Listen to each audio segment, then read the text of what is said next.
So as part of reflective writing, we've identified different stages for writing, and we've also looked at some problems around reflective writing. And what's important for the reflective practitioner to consider is how to overcome some of the barriers that we might experience when trying to apply this tool to our practice. Some of these barriers we bring ourselves as people, as teachers, to reflective writing. Others are imposed on us from outside. So let's take a look through some of these barriers. I've highlighted some of the common barriers. There undoubtedly can be others which you will face as a teacher. The important thing is not to be confused by them, but to try to find your own strategies for overcoming them. Very often teachers talk about not having enough time in order to do their reflective writing, or not having the right sort of space. For example, having a very busy family life means that there would not be the right sort of space to sit down and conduct a reflective process or to fill out a reflective journal.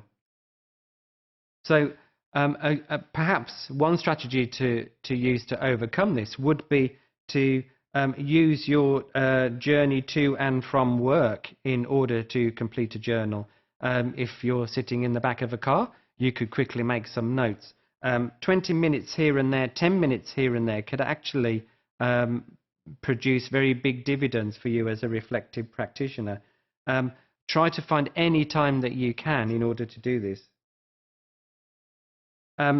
It's also very useful to think about talking to a colleague, perhaps during a break or over lunch, somebody you trust and who will be honest with you.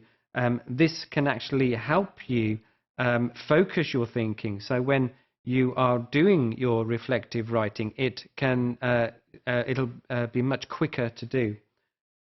You could extend this to a group discussion, especially maybe in a faculty lounge or a staff room. If there are 3 or 4 of you sitting there, a group discussion around a particular issue can help speed up the process even more. A self-imposed barrier to reflective practice can be our own negative ideas, especially when we're experiencing bad situations in our teaching, especially around behaviour. It's actually not uncommon for all of us to experience negative ideas, and what we need to do is not allow these to consume our thinking, to take over our thinking when we're reflecting. Although it can be difficult, it's very important to try to push the feelings aside and to look at things very objectively. And again, a very useful strategy to help you do this would be to have a colleague who can look much more objectively, much more realistically at situations because they're not involved in them. Also try try giving yourself a little bit of extra time before you start reflecting, to let your feelings cool down and help yourself relax. Organisational culture can actually be a barrier to reflection, simply because the organisation doesn't have the right structural arrangement to give you time, give you the space, or support reflection.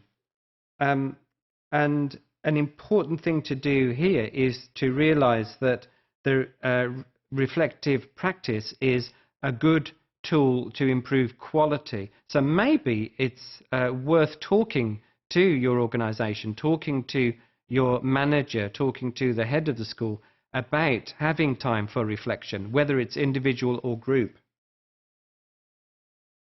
And of course, an important consideration in relation to overcoming barriers is our own fear of the actual critical process itself. this can be very difficult. The best way to overcome this is to use a critical friend, use an honest colleague, a truthful colleague who can not only help you see things clearly, but can give you a lot of support and encouragement at the same time. Lack of knowledge and experience is, for new teachers, perhaps the most significant barrier.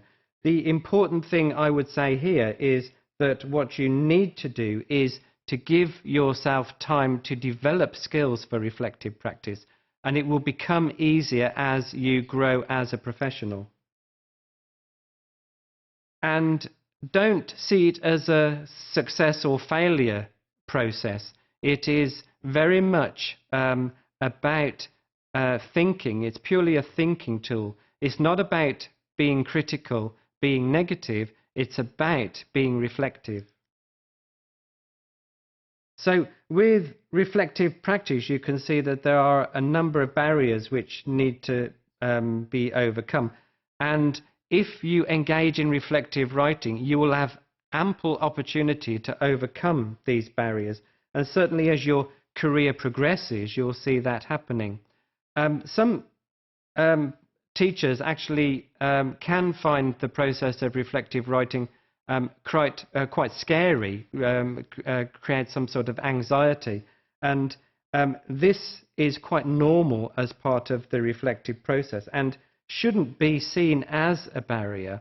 But what I would say again is to try to be objective about the critical writing, about the reflective writing, and to rely on support within the school and from colleagues and friends in the school. The most significant barrier is that reflective practice can become quite routine, and therefore it can become uncritical. What you need to do is to make sure that you are reflecting critically. Perhaps share your reflective writing with others and get their perceptions, ideas and feedback about how critical and how uncritical your writing is being.